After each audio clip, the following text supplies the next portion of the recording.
My speakers are on. Can you hear me? Now I can hear you. Yeah, yeah. Maybe it was off. I don't Hi, think so, though. Steve. We're all good. You're all Hey. set. Okay. Hi, everybody. This is Steve Friederang, and this is Eliza Friederang. Boy, we're really close here. And this is our, who is this guy? Who's the guy laying on the table? Harry. This is Harry laying on the table, and we'll be showing ankle flexibility with him a little bit later. So we have a slideshow to show you. This is, we're calling it Backstroke Day, but really, I'm seeing all kinds of stuff here. Really, we're going to start with the slideshow, and we are just going to go over a couple of things that we, the foundational things that we talked about the first couple of days. I'm still, again, getting used to this new platform, this new format. So this is our Dryland. By the way, I have just posted on our website, Competitive Swimmer, the interactive spreadsheet that you'll be seeing today that we have been working on day and night since the last time we saw you. And we've gotten freestyle and a number of videos there that we've done outside of this Zoom to show you some exercises that we do. I want to preface everything we do today with, yes, we have some equipment you don't have. And by the way, you probably have some equipment we don't have. So I think you have to stay creative when you're looking at this kind of thing. But the main thing we're going to be talking about, we've been talking about the entire series, is that we need to be specific. The basic principle and premise is called SAID, and it's specific adaptations to imposed demands. We impose the demands as coaches, and that's what's important. Okay, next slide, and then next slide after that, because it's okay. So our goal is to come back to the pool. The kids come back to the pool smarter, knowing more about their sport, more about what they need to do to reach their fullest potential. Next slide. So these are the things to learn more about, to be a good swimmer, to make myself a great swimmer between team practice and meets. We can teach our swimmers that now, and they build a foundation, then between practices, they're going to be doing the things that make them better, and they'll be a lot more engaged with you. Next slide. They'll learn how to measure and then come back more flexible and more strength. We'll show some flexibility exercises. There are a couple in the spreadsheet, I think, where we'll show you how to measure flexibility and how for them to measure flexibility. We've already shown you the ankle flexibility, but we'll show you the shoulders and that kind of thing. Next. To come back measurably more powerful in all joint segments, both sides of the segments, this side and this side, because if they don't do that, then they won't be balanced. They actually won't be able to get strong enough, and they'll have more injuries. I think I told you we actually had swimmers go a 16-mile long course individual medley and not have any shoulder trouble. But we really work on it in the Dryland room, and I've been doing this for generations. They'll come back with more endurance in swimming motions. What if they could come back with more endurance? What if they're able to keep their elbow high for 12 strokes right now, and after 12 strokes, they start dropping a little bit, and after 50 strokes, they drop even more, right? What if in the weight room, they can isolate that position and find out how much they can do now? They'll have more endurance. Wouldn't that be great? And of course, line balance and rhythm. You can't have rhythm if you're broken down, you don't have the line and balance. All right, okay. All right, next is to come back with a commitment and habit of better nutrition, hydration, and recovery. We won't talk a lot about that in our series, but it's obvious that if they're gonna do more, I actually had a coach come back to me and say that he found that if he cut out some Dryland, that they were recovering better in between practices. That's absolutely true. But if they nail the Dryland, especially the wrong Dryland, you know, they do 100 pull-ups every day, or 3,000 push-ups or whatever, and they come back really fatigued, shoulders are fatigued, strokes broken down. And he said that in some cases it was better to cut it out. But I think if you're careful about how you do it, and you're involved as the coach to know what they're doing, interacting with them as to what they're doing at home, and you've taught them how to do it correctly, as we're doing now, then I think you're going to be a lot better off. So nutrition, hydration, and recovery is all part of it. Next. To come back to the team with more inside-out motivation. You want them coming to practice wanting your coaching, not being imposed by. Sometimes they look at you like you're in a position, like, oh man, can I just talk to my friends?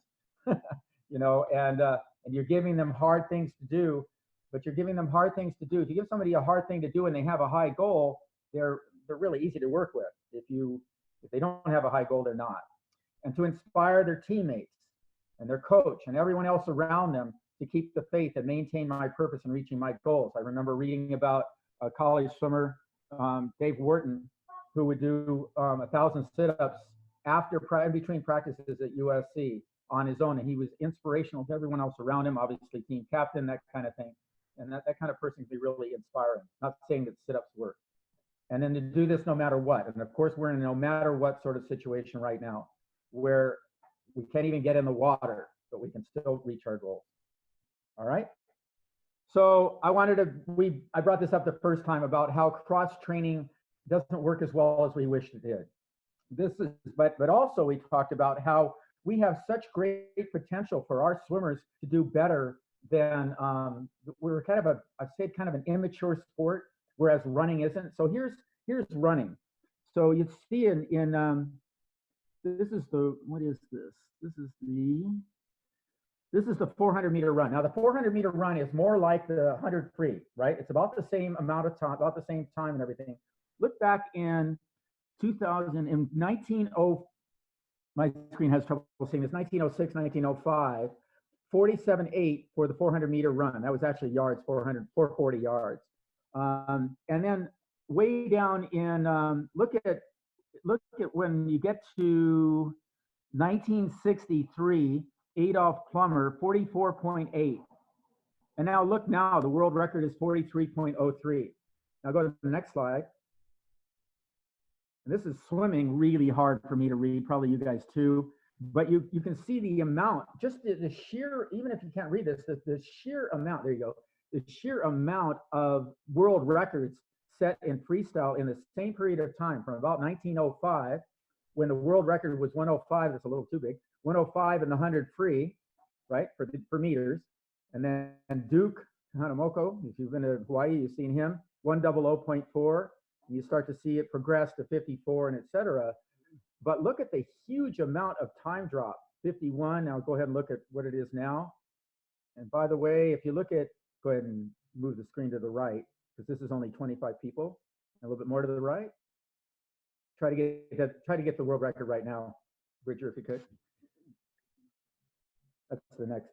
Just go ahead and shrink it down again, and they'll scroll down from there.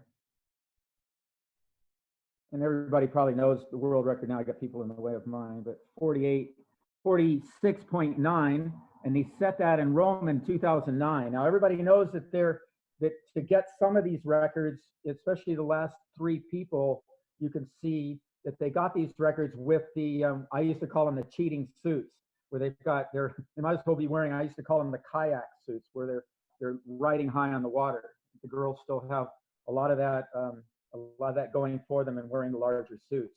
And the guys have they're getting some lift from the suits. But really, even with that, they have better track spikes too. So with all of that, you see how much more swimming has improved and has to improve than running does, because everyone can run, but not everyone can swim. But my point is, what if we could get to that? Okay, let's go to the next slide. So weight-bearing, gravity-fighting exercises are more applicable for land sports than aquatic sports. So I really like plyometrics, but if you're doing plyometrics, jumping up and down, jumping off of things and back up, you're going to get better starts. You might get a little better turns, but you're probably not going to get a lot better whip kick. You might have a little bit more endurance in your legs, and that might work, but you're certainly not going to get a better dolphin kick doing that. And let's go to the next slide. And so we want to continue to reinforce this. This came from Dr. Yesus, who was my mentor in college. He said, if you're over 3 degrees off in the motion, you're probably not optimally improving that motion. So we're going to try to show you, we're going to kind of continue to show you more and more exercises that help you to be able to get to your potential in a specific way. Well, this is an interesting card. This comes out of my book, The One and Only Cool Workbook for Advanced Swimmers. And basically, well, that's too big. Basically what it is it's a place for swimmers to organize themselves and put their actual splits in to remember it. I know as a coach, how many times my swimmers will come to me to get their splits. They don't even write them down. 5 minutes later, they don't even remember them. And they really don't remember them when they go to practice. And their practices aren't connected to the splits they're trying to go and meet. So we're really trying to connect all those things for swimmers. And you literally should be able to look at your swimmer and go, you remember your third split in the 200 from the last meet? Let's work on that right now because that was your weak split. So let's go a series of 50s or whatever, going faster than that split with a limited amount of rest. So we don't believe that anybody should be doing random workouts. Nowadays, of course, with COVID-19 and everybody sequestered, you know, just about anything they do aerobically, great, just do it, you know. But when it comes down to when you're really swimming and you're doing a lot of these motions, we want to make sure that we're not random about how we're doing these things. All right. Now, this interactive chart, let's go ahead and go off the screen into the regular chart. Let's take a quick look at this. Oh, actually, that's not true. We're out of order. You guys will see this in a minute. This chart will be absolutely interactive. So when you click on any of these exercises in here, you'll be able to go to the movie showing that exercise. And I'm going to show that. I'm ahead of time right now, but you'll be able to see the exercise being done. Okay, go ahead and go back. And let's start with the video. So what we're going to do now is we're going to start with backstroke. This is a video I did last night because we couldn't use objectives live on Zoom, another limitation of Zoom. But what this will do, this will give us why we're going to do the exercise. When we show you that next chart, and then when we take Eliza in the weight room live today, when we show you this chart, we want you to really have in mind, and the swimmers to have really in mind what they're trying to improve, the specific things they're trying to improve. And then I think I said the last time, we're going to measure these things. So if we're going to improve this backstroke here, we're going to measure that flutter kick, we're going to measure that dolphin kick, and see if the things in the weight room and in training are actually working. And if they're not, we're going to immediately adjust. We don't want to find out at taper. I don't know about you guys, but I don't like being surprised at taper. I really like someone sets the record, or they set the record, they go their goal time, pretty close to their goal time in practice, and we know for sure when they go to the meet, that's the time they're going to go. I don't like surprises. Sometimes I like surprises when they go the other way, but we really want to be planning these things. So let's take a quick look here. It's about a 15-minute look at backstroke and the various things that I think are important in backstroke. You're going to see some other things, and of course, we're going to give you a time here to be able to either ask questions or give ideas live, and Bridger's going to be able to control that a lot better than I've been doing in the last couple of days. All right, let's watch backstroke.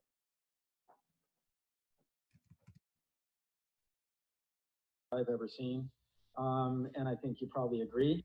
This is, I never show a video of backstroke withoif showing Christina Eggershady. She's by far, to me, the best backstroker I've ever seen. I've always said that if we could get a male to swim with the same rhythm as Christina Eggershady in the same line and balance, the male swimmer would just blow away the world record. And we see some really good swimmers here, but it's really hard to beat her. So we'll talk about her, we'll talk about Ryan Murphy, and we'll talk about Ryan Lochte, and we'll talk about Reagan Smith a little bit. All right, so here we go. Let's take a quick look at what we saw during the freestyle day first. On the freestyle day, we saw Ryan Lochte. We were trying to make a big deal about stretching your ankles and about how it takes maybe 15, 20, 30 minutes to really expect much of a change in your ankle flexibility. You stand, you sit, you even sleep with your feet at 90 degrees. And so we want to make sure this isn't just, you don't just wake up one morning and you have this flexible ankles. There absolutely is a genetic component to this. And we'll show you even on our, I think maybe some of you have seen in the first couple of videos, we didn't really make a big thing about it, but we've got a Halloween guy here to help us out to show us where the ankles could possibly not get this much flexibility. But you can all improve, and you're not going to improve by just doing a couple ankle rotators and sitting on your ankles for a couple seconds during maybe a minute or two, whatever, at workout. It's just not going to happen, and it doesn't happen. The other thing that doesn't happen is to get this ability to be able to kick with the, we talked about this on the freestyle day, but it's just as essential, maybe more essential on backstroke, that you're not going to be able to kick with the straight legs on the way down here unless you're very, very strong in your glutes and the other muscles that pull your legs down into extension of your hips. He's able to kick with his straight, absolutely straight leg on the way down. And we brought him up the other day as an ideal performer in this. But I want you to notice that as we show these other great performers, they have that same thing as a similarity. So those things are really, really important in backstroke. And you'll even notice it that they don't only do it when they're doing dolphin kick, but they do it in the regular stroke, that they don't bend their knees on the way down very much at all. And most swimmers do. 95% of swimmers do. 90% of swimmers don't see themselves underwater doing it more than maybe once or twice, 3 times a year. So if you're on one of those teams or you coach one of those teams where you're doing filming on a weekly basis, you're far superior. My prescription for people is to do it every single day. And this is why. You don't just show up and do this. You've got to work on it, okay? So that's kind of the beginning of why we're going to talk about this, why we're going to show this so carefully before we do Dryland. And why after you do Dryland, you should be measuring how fast you can dolphin kick, how fast you can flutter kick in a streamline position. And some of your initial improvement will be in holding the line and balance you see Ryan doing here. We're going to go ahead and let him, go while we start to show people's arm strokes and everything else. All right, let's take a look at Reagan. All right, this is Reagan Smith blowing away the competition in the backstroke. In the 200 backstroke, I think this is World Championships. You can't see too much from above, and that's kind of my point about watching underwater on a daily basis. I believe swimmers should be filming themselves on a daily basis because there's just too many swimmers for a coach. I can do it because I do a lot of one-on-one. I get in the water and actually film, show it, have them go again, film, show it, have them go again. We bring them in this weight room. And so when we do it one-on-one with that, who has that? You know, it's very rare. But you can start building your own things that you're going to do in Dryland in between in order to get these strengths, this strong lower back for hip extension, and these very flexible, strong ankles for pushing the water backwards. And that's just an example. So let's go take a look and see what else Reagan does well. Okay, so here she is taking her stroke. Now, I want you to notice something here. She is so confident of her underwater dolphin that she does something that Caleb Dressel also does in freestyle. So those of you who saw him go short course in 1763, I think it is, he did this then too. He took another dolphin kick while he began his stroke. See that? She's taking another dolphin kick as she begins her stroke. Now she does this a lot better. You're going to see Ryan Murphy. He comes out too flat coming out of his turn in the 100. Now he's setting the world record in this case. The good thing about being old is I can say, well, yeah, but I remember Mark Spitz, he had the world record, and now high school girls beat him. So, you know, what do you know, maybe not high school, well, some high school girls I think still beat him.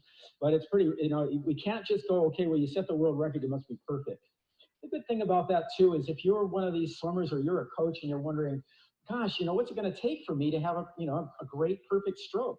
And the answer is it's a process, and it's always going to be a process. If we watched hard enough, we could find something with Egersegi, we can find someone with Reagan Smith.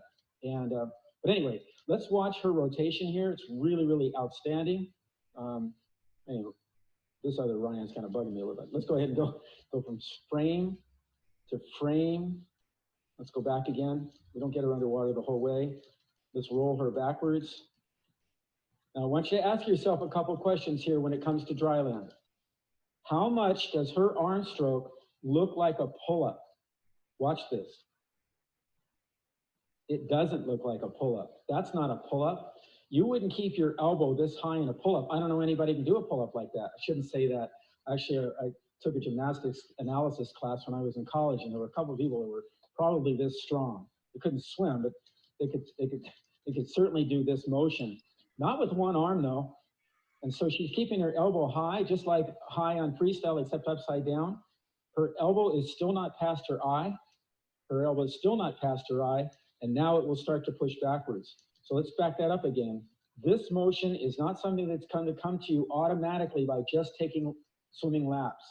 You're going to have to be thinking about getting those shoulder rotators really, really strong on both sides of the joint. So when we talk about land, I want you to think about this motion, and I want you to think how little that looks like some of the weight where we go against gravity. We have a lot of exercises we got from, you know, track and field and bodybuilding and everything that go against gravity. this is not really against gravity. This is a whole different motion. All right, let's take a look at Eggersegge. Rotating back and forth and back and forth, and she had that very similar motion. All right, now let's take a look at Ryan Murphy. So again, coming out of the start, well, we're gonna go ahead and take a look at his turn. So I was gonna say coming out of the start, but let's go ahead and watch him. Now Ryan has a lot faster turnover than most people. And so his strength is his ability to be able to turn over. His body line and balance is awesome. His rotation is excellent. You can see that head position is just not moving. And his legs are very, very similar. Watch this right leg come down, absolutely straight. See that? Let's watch it again. Straight from here to here. Then he fires at the hip. The LSOS and other muscles there, fires at the hip, throws everything through the quads and up into his foot. And you can see that great flexibility that all great backstrokers and actually all great swimmers have, and then pushes down with a straight leg again. So you can see that back and forth. And again, how much does this look like running? Not at all. And in fact, there seems to be an inverse correlation between how fast you run and how fast you kick. It's not correlated highly at all. And Gary Hall just said last week in an interview that he thinks that's exactly true. The fastest swimmer runner he's had has been the slowest swimmer and vice versa. Not that running causes you to be slower unless you hurt your ankles or something. It just doesn't cause you to be faster. So, question is why do it? Now, right now, if you can't get in the pool, anything you're gonna do is gonna help. Okay, so we're gonna see him coming off the wall here, and I want you to count with me. Steve, do you want to take a question?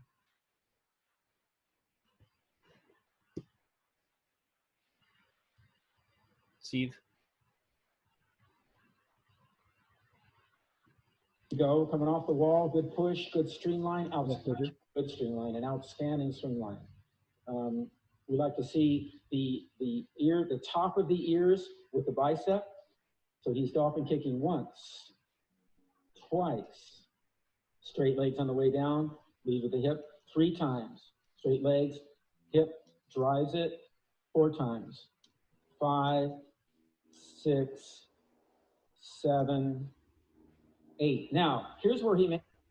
Steve, you had a question on the chat from about the breakout stroke right here. Okay. So the question is this: what are your thoughts on supporting your back on a physio ball and holding up a med ball, a light med ball, and going up and down to a 90-degree motion? This person was told it's good for rotator cuff and sees a similarity with the underwater shots you're showing here with the arm that's breaking out.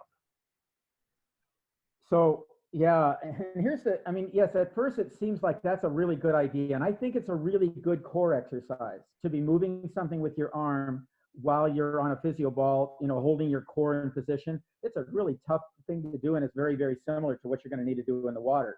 In fact, the water might even help you a little bit less than the physio ball, against gravity. And then what we're live.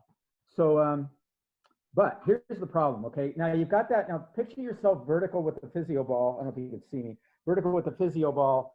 You're not really pulling the same way as he is. I can't control the video right here, but you're not really controlling the same way he is. The gravity is pulling the med ball, the little med ball you have, down, right? It's pulling it down.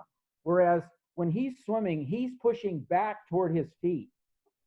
So it's not the same thing. So you're moving your arm as if you were doing the same thing. You'd be much better off taking a piece of tubing.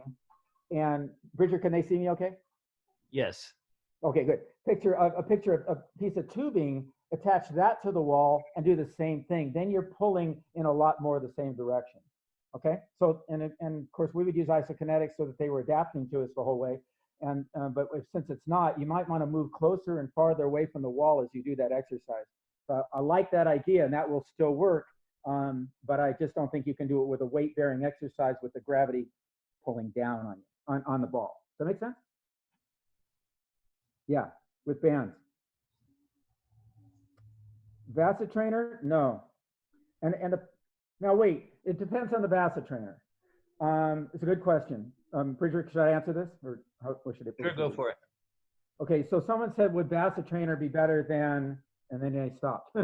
But no, and we have a basset trainer. Let me see if it's set up. Eliza, is the basset trainer, can we move it? Yeah, move stuff away from it real fast. See if you can get on it. Just move that. No, that's fine. You don't have to move that. Just move the basset trainer. Unlock it. Move that away from it. Yeah, we'll show you that in a second. Yes and no. The basset trainer, possibly, if you have it really low to the ground and you have a variable resistance on it, it probably could work okay. What people typically do on a basset trainer, I was just going to show you, Eliza was just going to show you that kind of, we've got things moved around today, is that it's because it uses gravity also, it has a tendency to have people drop their elbows. And almost every time I see someone using it, they're doing everything they can to basically do a pull-up. You know, the basset trainer is just a swimming marketed, what was that called? It's called a multi-gym or something like that. But it works, but it's all gravity. I think that would be okay, but I don't think it would be ideal. It could be. Now the other basset trainer uses kind of an isokinetic thing. It uses wind, and that might be okay, especially for backstroke. I don't like the basset trainer because it doesn't go wide, for one thing. And we told him to do it, and he just wouldn't. But I don't like it if it doesn't go wide for breaststroke and butterfly. But for backstroke, I think it might be okay, especially if you could control how much resistance there was and making absolutely sure the arm doesn't pass the eye as they make the stroke. That's okay for now. That's okay for now. We'll show it later. All right. Ready to continue? Too flat. And when you're this flat, you have to pull all with your shoulder joint and not with your core. So even though he's getting that extra dolphin kick, and that's, I think, a really good thing, he could probably be a little bit more on his side when he takes it and get just as much pressure going backwards. And then he could use his whole body. Now, in his second stroke, he uses his whole body. And all the strokes after that, he uses his whole body. But I think that was a stroke error. Okay, and it's not necessarily something you could take care of on land to fix that stroke error. That's really kind of a timing thing. But one thing he may be able to do is he's got his arms awful straight here. And I think he believes that, and it's probably true, that if he were to bend his arm enough, his left arm looks pretty good there, but his right arm looks pretty straight. If he bend his arm a little bit more, it would take him too much time to throw himself backwards. And he's just going to get some turnover, he's going to keep him a little wider. But I do believe that if he were to bend his arm and become strong enough to be able to handle it, that he could probably go a little farther on that right hand. That's just a guess. And again, we're at a weird angle and we need to see it. And if you're him, what you should do is get in the weight room and see if there's a difference in strength of those two arms. Maybe he's even getting some air on his left arm here a little bit. I can't tell, but he needs to be able to figure that out. And there's a way to measure that. We'll show you in some of these weight exercises, or these specific exercises we're going to show you here. Notice how his core is really good there, but I want you to think about something else. We already talked about how much this doesn't look like a pull-up. How much does this look like a sit-up? Right? Not very much, right? Now he's got a very strong core, but I would say it's more about, and by the way, he's getting tired here. Here he's at the end of the 100, and there's some things happening that weren't happening at the first 50. So you can see that he's probably got a little bit of an endurance challenge here, as anybody would at all out, setting the world record in a relay that really matters to America. Where he knows what's coming next, which is Petey against us in the breaststroke. But you can see that hand's pretty low and a little bit funny in terms of where it's aiming right there, right? You really don't go anywhere with that hand there. So, and one thing you didn't notice that Eggersegge doing, and you didn't notice Reagan doing, was that his hand is done, his right hand's done here, and his left arm isn't ready to pull yet. Now it is. But that took a few frames to get there. So again, it might be fatigue. It might be that his body's starting to bend, and he's just getting in there with everything he can get there. But it shows you the difference. Now, if we send Eggersegge out here and get her into a regular if we can see her underwater, that would be good. Look at that rotation. Isn't that amazing? Now, let's see if we can see her underwater a little bit here. If you're going to go underwater with her. Okay. So, yeah. All right, let's see if we can get rid of the water. See how frustrating it is for me, having done so many underwaters, when I see them on top, and I realize that even after 50 years, I can't tell on top anywhere near as much as I can tell underwater. I think we have them underwater, didn't we? There she is. Yes, there she is. Okay, so let's just stop this. And so you can go frame by frame here. You can do this in any QuickTime program. Now watch her right arm finish here, and watch where her left arm is. It's ready to pull right now. See that? It was ready to pull right now, right after her right arm was done. So she's literally pushing her right arm into the water with her left arm, and her left arm into the water with her right arm. Better than any male swimmer I've seen. So maybe there's others, but certainly Ryan's no slouch. I'm not saying that. But the good thing is, if you hear me giving stroke hope and critique to the world's best at this time, you know that if you're getting critiqued or you're critiquing yourself, it's a good thing. If you can find 1 inch per stroke, then you find 4 inches for every 4 laps, 4 feet for every 4 laps if you take 12 strokes per lap. And I'm talking about short course yards. All right, so everybody get this in your head. Try to just get this in your head so that you know what we're looking for in dry land. Maybe a little bit better core, a little bit better endurance in his legs, a little bit better finish. And I don't know how you can do this better. That's really, really well done. He's maybe a little bit deep. And he probably won't be that deep in full blast because he's demonstrating here. Where some of these guys are under full blast and full pressure. Nobody's going to be perfect on everything. Reagan Smith, just getting the idea of going back and forth in that rotation here. And of course, Christina Eggers-80 doing it really well too. Look at that rotation, look at that rhythm. And anyway, if you've got it in your head, let's get back to figuring out how we can make that stronger in between the practices. Get your endurance in the practices, get your filming done in the practices, race, watch that clock, but in between practices, and of course right now, take this time to make sure you choose the right exercises for yourself. Fix your own little weight room or your bedroom or your dorm room, whatever, just exactly the way that you want it to be able to get more flexible ankles and etc. Let's get to it. Okay, so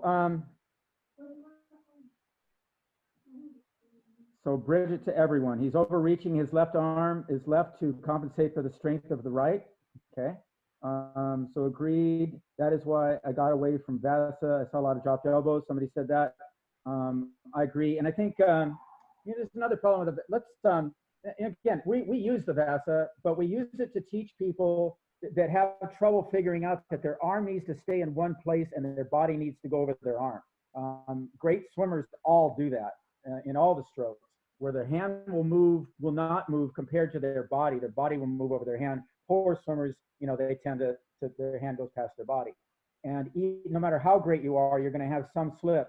And we're going to talk a lot about that when we look at the weight chart. But just to get to that we'll get to that in a minute. The other problem with the Vasa we didn't mention is it doesn't rotate. So that was another thing we really wanted them to do, is to get it to rotate. And just like with High Tech, when we told them what they needed to do better with their software, and they said, well, you're right, but we've got the market and it's kind of complex for us to do that. I went out and we wrote our own software. We did the same thing with the Vasas. They wouldn't make the bar wider, and they wouldn't make it rotate. So we built a rotating bench, and now I've done 3 different ones with 3 different companies. So I see these things and I want to fix them. Now, you as coaches, you don't know, maybe you're not going to go to that much. When you see our swim benches, it's like it's crazy complex to do something like that. But the person that got on earlier and talked about being on a ball and rotating off the ball and then finding a way, somebody told them to use a little ball to be able to do it, but what if you use tubing? Those are the kinds of things that if you have the right mindset and you understand the basic principles of this stuff, you get really creative. And then everyone always asks me, how can you be so creative? I've been introduced as the most creative. Bob Steel's the most creative coach ever. I'm like, it's not that creative. You're just trying to get the work done, And as coaches, we do this every day. So let's go to the spreadsheet that we did. This is why I have dark circles under my eyes. Bridget, if we can get to the freestyle spreadsheet. Oh, Bridget, here you are. Nice pictures. There we are. All right, now this is very different than the one you saw before. And by the way, if you're looking behind me, I actually made, if you get this, you'll get this now. If you print that, you can print it 2 sheets by 2 sheets and actually make a little you know, postable chart on it and go on the wall if you want to. But I like it in 1 page because I like to have it on a clipboard. And so I put it on a clipboard. And for your swimmers, maybe they'll just keep it online because they're so used to being online anyway. But here's the cool thing. And Bridger, if you can just kind of, doesn't really matter. And anybody online, if you want to see how one of these work, we're just going to move around. And let's go to a master video. So you see on the very top, it says mastery model along the top here. Go ahead and click one of those. This goes out to YouTube. And it shows that baby. No, that's not what it's supposed to do. But it's YouTube. So if you don't have the professional thing of YouTube, you get the ads. We can scroll through this a little bit. I think just click it in the middle somewhere, Bridger. And I didn't get the ideal movies yet. I did this really fast. You'll have your own ideas of what you think are ideal movies and be able to change them yourself. So let's move that back a little bit to see some underwater Katie.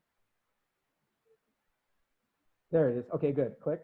All right, so you can get to this underwater and you get the idea of high vertical, early vertical forearm and everything in an elite swimmer and one of the best swimmers to be able to do this. Okay, go on back to the spreadsheet.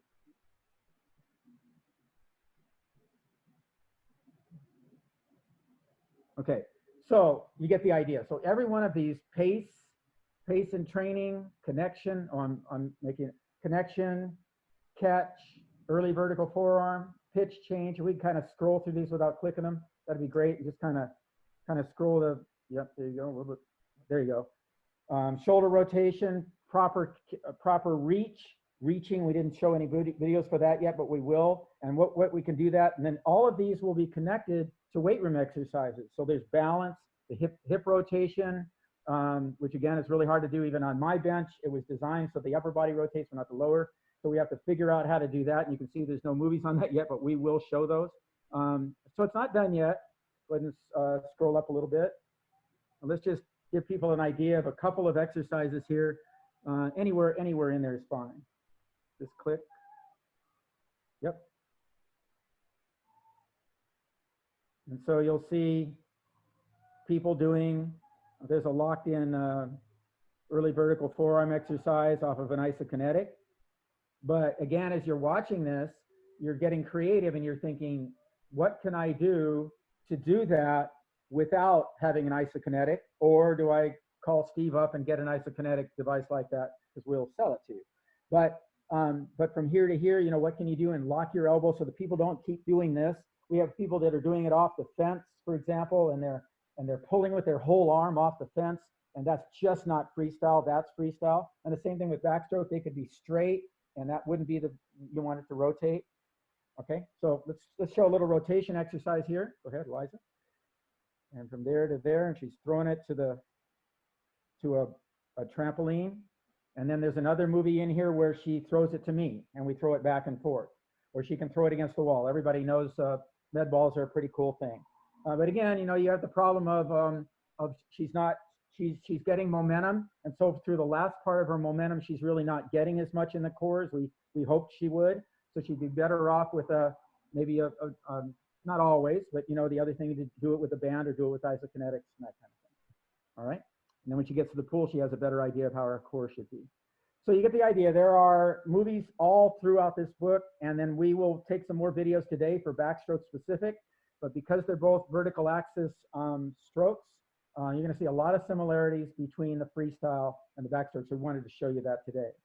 One more thing is, Bridger, could you go up to where it says competitive swimmer up here right next to Steve Friederang and click on that for a second? Yeah, right there. You guys, this will be on your charts too. You'll be able to go to my site and see right here where it says freestyle dryland.xls. Right there. If you click on that, it will download the sheet for you. All right. And so the sheet you just saw is active and live on that site right now. And we'll see if we can continue to do that completely free. But but you get the idea. And on one of the future ones, on the next one, I'll show you how to actually, it's not a hard thing, but how to change those videos within your spreadsheet. And any of you can do this.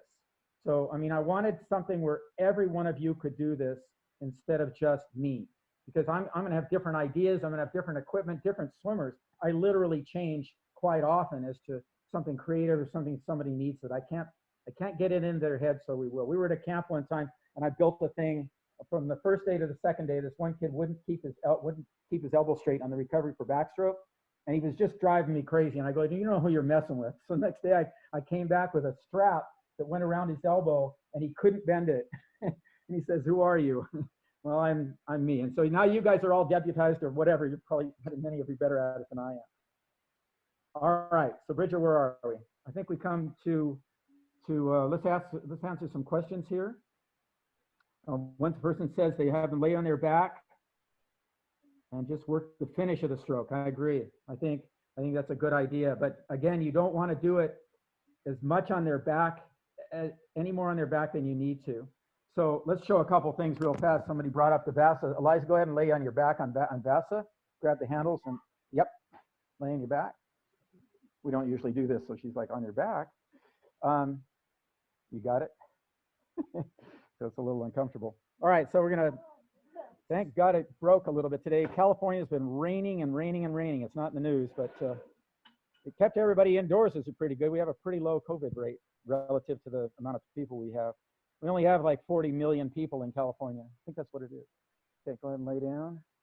She's a little awkward here. We have it kind of high because we have some big, strong freestylers come in here and we're gonna hold them straight. So now try to swim backstroke with that. Backstroke, one arm then the other. Okay, so it's too high, and that's unfair. But yeah, because usually we do it on the front with both arms. right. Okay, do both with on your back. Now watch your elbows. So the problem is, yeah, if you get it low enough, you're probably going to be able to get your elbows to be able to stay a little bit higher than that. But notice how she's doing basically a pull-up, and it's, that's not a bad exercise, but we have a better one. All right, come on over here. All right, so, I saw that years ago and said, I just don't think that the state of the art is good enough. And so we came up with this bench. Now we saw somebody, we actually came up with a mini gym, made one for me, and we actually came up with a rotation. Good, there we go. Now I can see it pretty well. With the rotation, I don't know what I'm doing with this camera. All right, there we go. We actually came up with a rotation, and let me see if I can lay this down so I can play with you.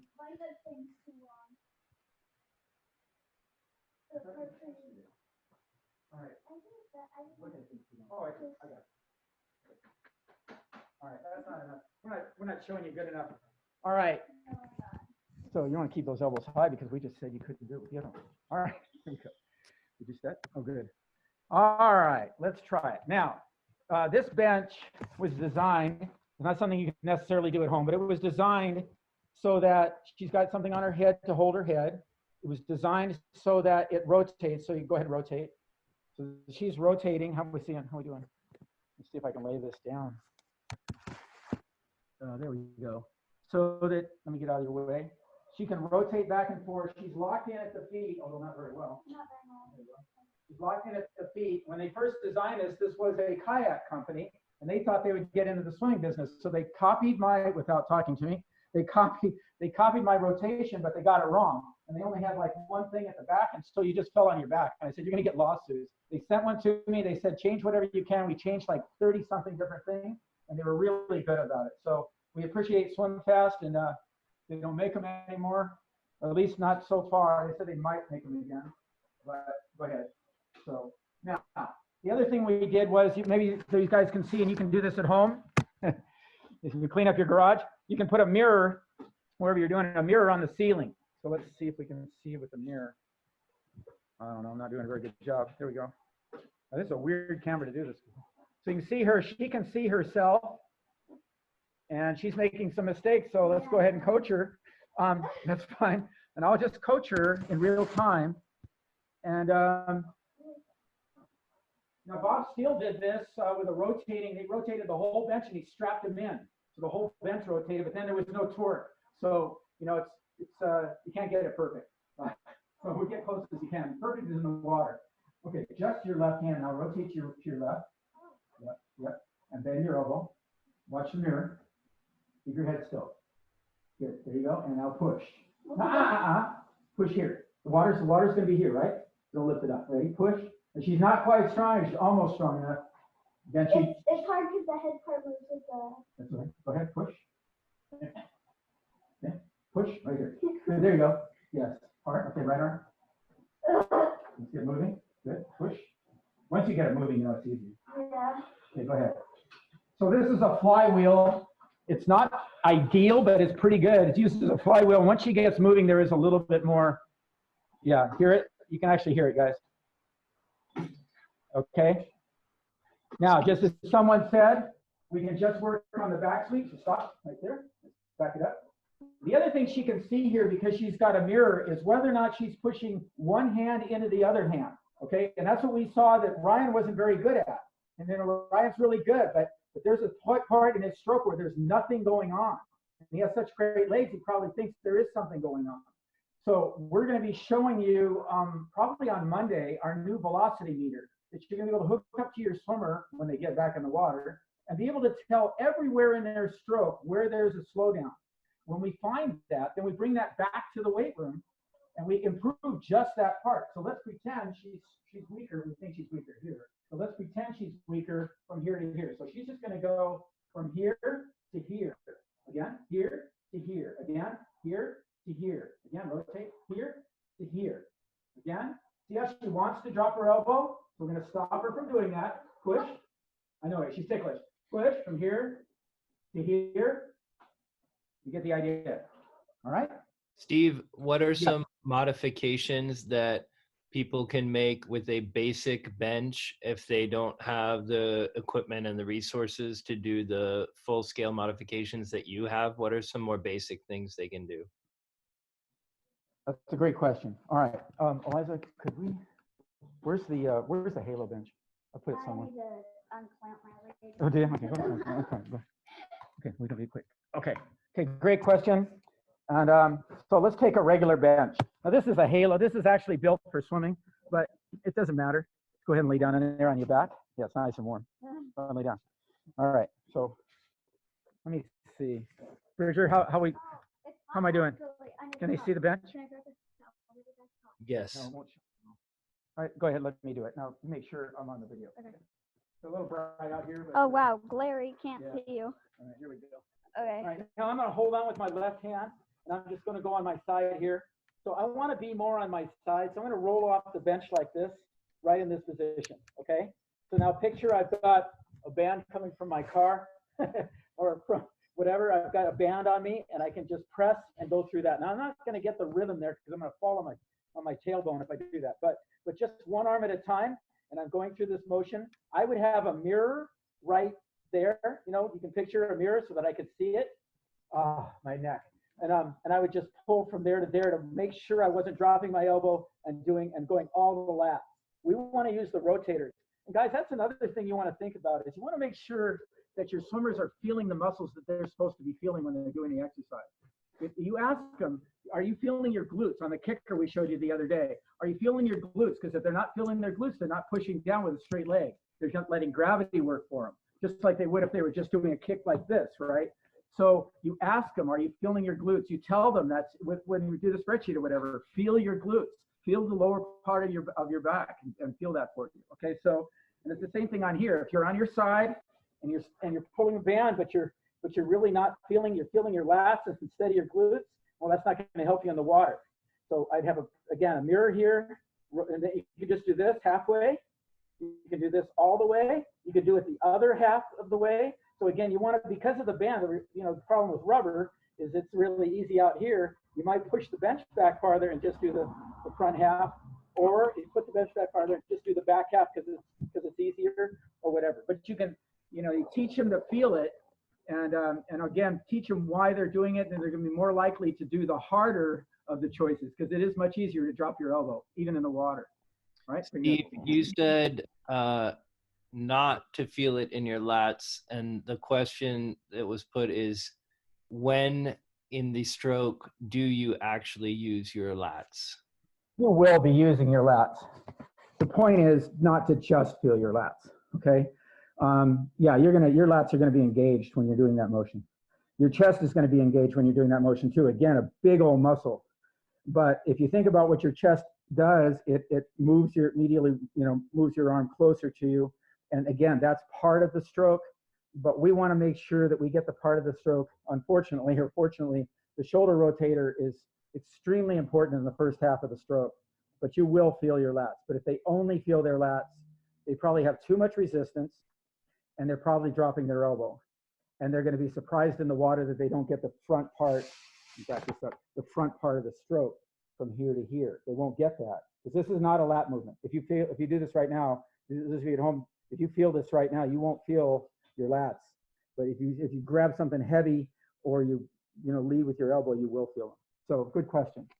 There's a question about anchoring the stretch cords in the ceiling. Yeah. What was the question about it? I love that, by the way. What about doing that? What's that? How to do it? What do you think about doing that? Yeah, I like it a lot. So let's go ahead and take a look at that. So our ceiling, Eliza, can you aim this for me? A little easier with that. Let's get some of the light out of here for a second. Okay, so you're gonna aim this at the ceiling. So we anchored this in the ceiling. This was a garage, and almost every ceiling has joints up there, wood joints. Just make sure you hit them really good because you're gonna be putting a lot of pressure on it. My son never pulled it out of the ceiling, but when he was younger, he thought it was a good idea to go wandering around because we have a bunch of anchors in our ceiling. It wasn't as strong of a band either. Yeah, and the band wasn't strong, so we just used naked tubing. Very dangerous thing to use for this. But I think just naked tubing like this, yeah, it can snap, and it did. He was in the air. He was a kid, so he's messing around, Supermaning around here, and he snapped it and fell on his face. So that's not a good thing. But we like this cloth covered band. This is called Swimlastics, and you can get it from us. But we really like that. And so if you're doing backstroke, now the other thing we did here is there's a mirror. We put a mirror up just because Richard sent me a thing about doing freestyle vertically, so I can see the mirror. And I would do the same thing with backstroke. You'd see it vertically. And you can actually get your body to rotate. Can you see? I can see the mirror. You guys see me okay? So I'm trying to get my body to rotate. And let's go ahead and aim that at the ceiling and show all of our different joints here. So, I gotta go that way. Okay, you can see we have a bunch of them here. We have these. We've actually done, we hang from it and do leg lifts. We throw medicine balls with it. We got that idea from, I saw Phelps doing it, so I thought that was a good idea. So we would put a medicine ball on your feet and hang from it. We got these hanging things that they make for ab exercises, and we hang those from there. I don't know where they are. Great idea, and great question. Any other questions? Do you have recommendations on the pros and cons of counting reps versus timing the total time for these exercises that you're showing? Great question. Yeah, I like them both. I think anything that you can measure is a really good thing. People often ask me how many reps should you do, and as an endurance sort of oriented coach, because I think all swimming's endurance. And the reason I think that is I'm 67 years old and I don't get in the water enough, or if I get in the water, it's to film somebody. And so once in a while I'll race somebody just to try to get them all fired up. And, they'll be a little bit bored or whatever, or I'll just show them, hey, and I'm exhausted after a 25, not exhausted, but I mean, I'm really breathing. My muscles are kind of on fire. This is an endurance sport. It's not a one rep kind of a thing. But then the question is, and this brings us back to why we started with the stroke, is why, how many strokes does it take you? How many strokes does a 200 take you? And if your kid can't answer that, then when they go in the weight room, they can answer a lot less than what they're supposed to, I think. So great question. How many reps should you do? Set a goal. And here's the thing is I don't know. So anybody who asks me how many contralaterals should I do? And I always, smart aleck, I always ask them, well, how many times did you do this? And so how many contralaterals should you do? But in reality, we don't absolutely know. That's why we need to measure everything. So let's say we're going to show you an exercise in a minute where we use the hyper extensions that you haven't seen. And then a couple things on a circuit that we would do. but we would say, okay, let's go for a minute. And in Eliza's case, she's used to doing that. And here, let's go for a minute on an exercise and count how many reps you do. Now, when I do this with a group, if you guys are talking about having a team weight room, then and they're doing it as a group and they're going a circuit, I always take the extra time, and it's double the time, to have them have a clipboard for each other with the exercises on it, and have the partner set the weight, if there's a weight pin or whatever, or set them up and count how many perfect reps they did in the given time. So we're going to show you in a minute how to do this on a circuit with a minute on and 15 seconds in between. We're just doing a couple of things so you get the idea. But the answer to your question is both. Count how many reps they do, count how much, well, everything. Count how many reps they do, how much resistance they had, and then how much time it took them to do those reps. All of those things are critical to a competitive swimmer. They're not critical to everyone. If you're a bodybuilder, slow, deliberate exercises are really good. If you're a weightlifter, really slow, deliberate exercises are really good. But for a swimmer, we need power. Now, it's funny because our sport is probably the slowest sport if you think about it.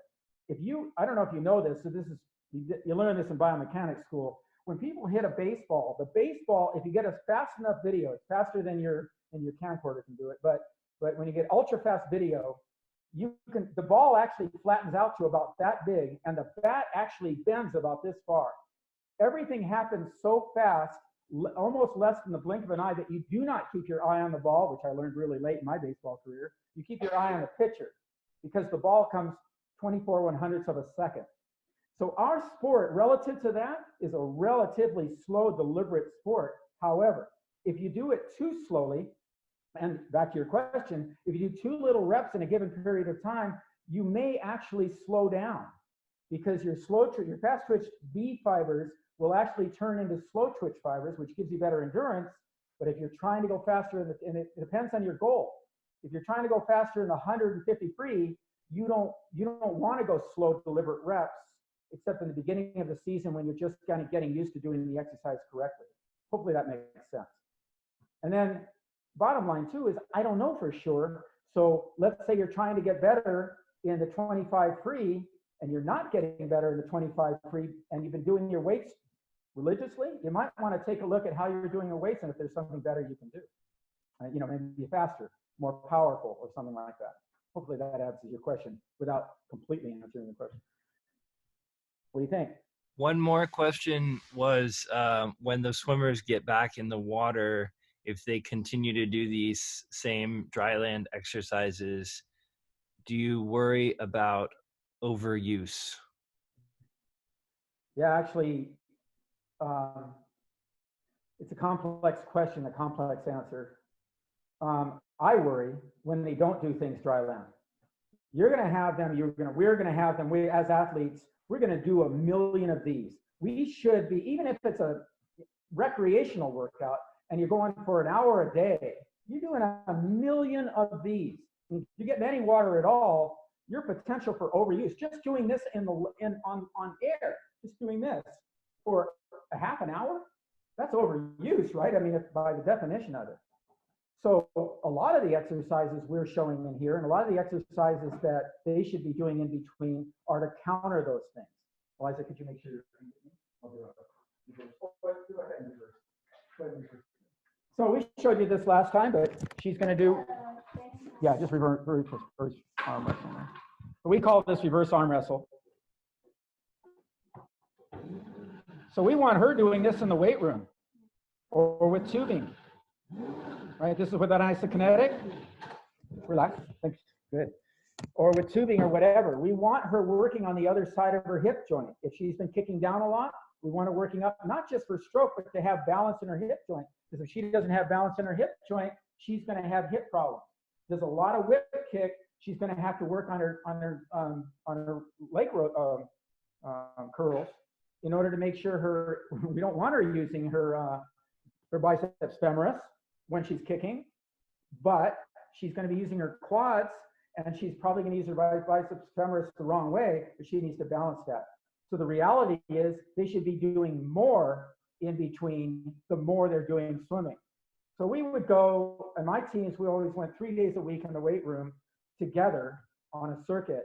But to be honest with you, they really needed to do a lot more individually at home based upon what they need. So if you've got a breaststroker that's doing a lot of whip kick, they should do more leg curls.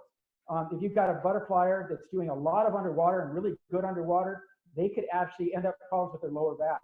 So they need to be working on things that balance their lower back. And when I talk about being able to go a 16-mile IM and not having a permanent injury of any kind or an injury that really lasts at all. In fact, most people were feeling great within 2 days of that.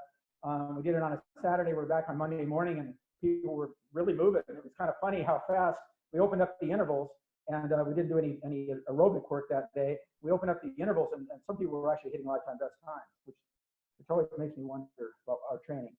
Let me show you Eliza going a circuit for a second. She's just going to go a couple of stations.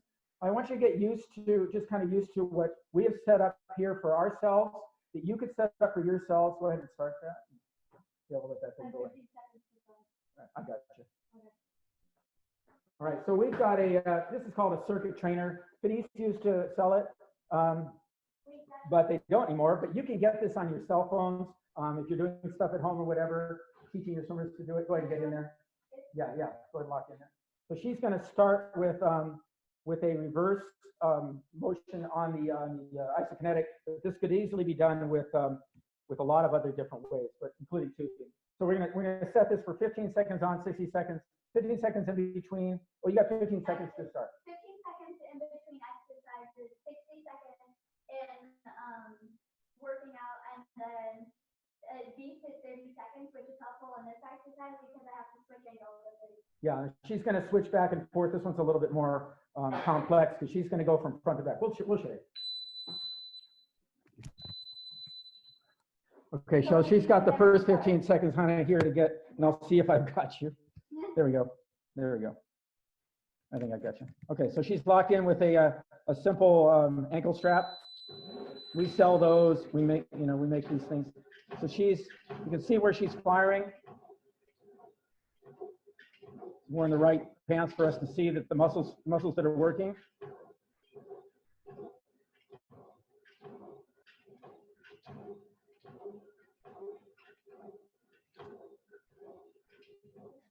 And sometimes we have them get up on a block for this so that they can get their foot clear of the ground. We're not showing that right now, but we can show that on another exercise. Now she's going to switch. Eliza, go ahead and switch to front, please. Go ahead and switch to front. Yeah. So now she's working the other side of the joint. And again, this is what and we want to see, we'll eventually get a readout. There's a readout down there. Once in a while, we'll do a readout to find out her balance. This is kind of, this is not really on right now, but this is kind of where we're a little more sophisticated than most. But you can get a good feeling for whether or not she's got a balance there, okay? Go ahead and go to lead first. No, go to leg extension. So leg extension could be done, again, with bands. Just get kind of creative underneath the bench and put the band on behind, and you can get different size of bands. Go ahead. This is, again, set up to an isokinetic that's adjusting for every centimeter of her motion. Turning the camera the wrong way. And kind of get an idea here.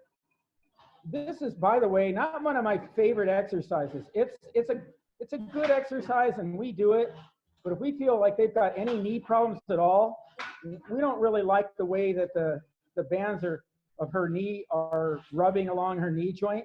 So we think it's good for developed power, but okay, that was a 30-second.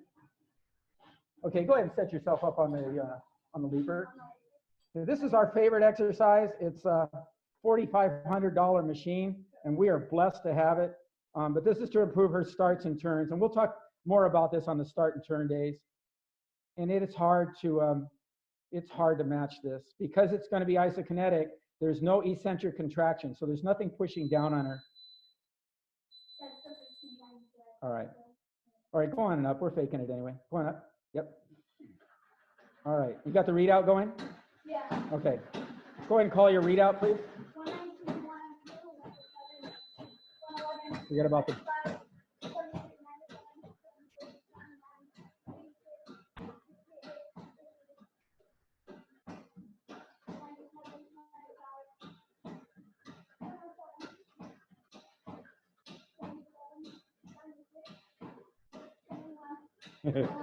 She's got a workout out of that, and you can watch her breathing when she comes off. She's using such big muscles there.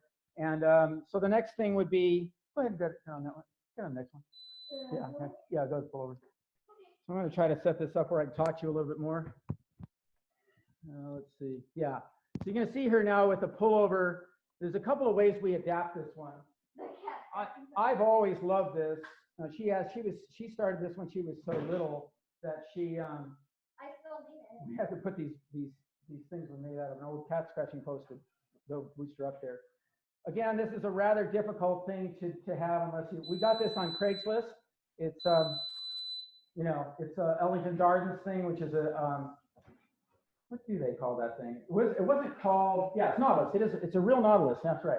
So he was pretty good. And what Ellington Darden did for swimmers was, and other tall athletes, is because he made it so that it's not just a pulley, but that there's sort of a Nautilus shell sort of thing on it. It changes the amount of the angle of the pull for a taller person. And it was really, really good. I think it really took us out of the dark ages when it came to taller people being able to get full range of motion. You never saw a bench press record holder being tall.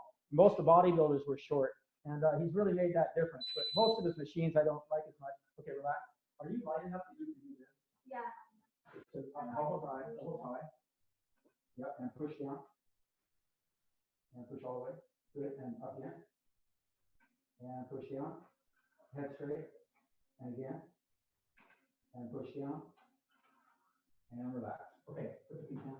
Okay, so those are some exercises. I think we've shown you a bunch of exercises here you may not be able to do at home. If you have a gym, sometimes you can do some of these things, but again, you want to look at, is it helping her? Now, again, we're not using rotators on this one, so now we're going to that chest, back to the lats and chest that we actually do need. We were just isolating around that. So,